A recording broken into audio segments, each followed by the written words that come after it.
Ewì Entertainment TV, your #1 birthday arena.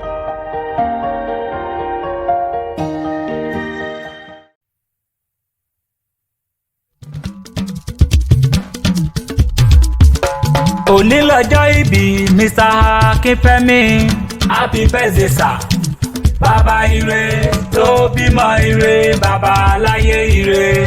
Mr. Martins Akínfẹ́mi ó máa kú ọdún o, happy birthday sir. Bàbá ire tó bímọ ire, bàbá aláyé ire. Àpátẹ̀wì. Ó yá o, àpáta pàrẹ̀wì dé, ọmọ àríyìnrìn jẹ́ ṣèmíràn kó torí yìnyín kẹ́ni ó ṣèmí ẹni. Ó yálé olóríire ẹ̀dẹ́ ènìyàn, bá mi Mr. Martins Akínfẹ́mi, olóríire ẹ̀dẹ́ èèyàn tí mo rí tí mo kápó lápó. Mr. Martins òun ni mo rí mo kápò lápò, òun ni mo bojú gan ní tí mo ká pata lórí àpáta. Bàbá Olúwadámilọ́lá Olúwadámilọ́lá ọ̀kan ló ní máa dá kekelúke, ló ní máa kí bàbá òun, ló ní máa kí bàbá òun, ẹni Olódùmarè ọba mi ti gbé lékè.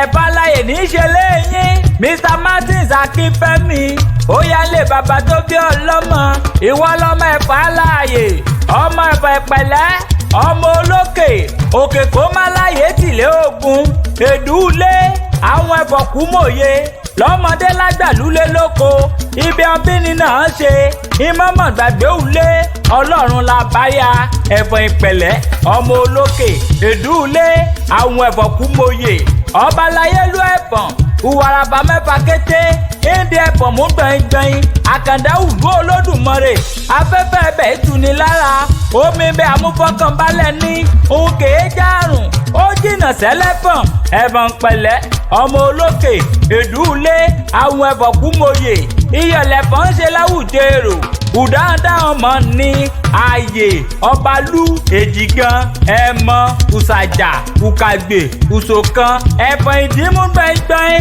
ẹ̀fọ̀n ìpẹ̀lẹ́ ọmọ olókè, èdúlé, àwọn ẹ̀fọ̀n kú mòye, Èdùmàrè jọ̀wọ́ bá wa dàlú ẹ̀fọ̀n sí o, àmì àṣẹ.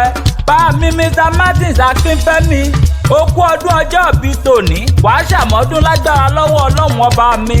Bá mi o, bó bá ti ń lọ re ló máa bọ̀ re, torí àyúnlọ àyúnbọ̀ lọ́wọ́ yẹnu, lágbára lọ́wọ́ ọlọ́run ọba o ní rí kú aya, o ní rí kú ọmọ, ìwọ fúnra lára rẹ gan o ní fàìsàn ló gbà, lágbára lọ́wọ́ Elédùmarè ọba mi, ó máa rí tajé ṣe.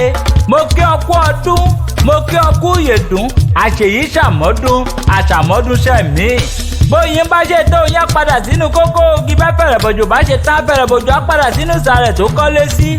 Àpátẹ̀wì mo ti ṣe tán, mò ń rebi tán àforí mi sọlẹ̀ sí níbi ojúmọ́ ti mọ́ já gbogbo ilẹ̀ kílẹ̀. Happy birthday sir. Bàbá ire tó bímọ ire, bàbá aláyé ire. Thank you for watching our video and follow us on Instagram, Twitter and Facebook at Apata Ewì. Please don't forget to subscribe to our YouTube channel for more videos. We love you.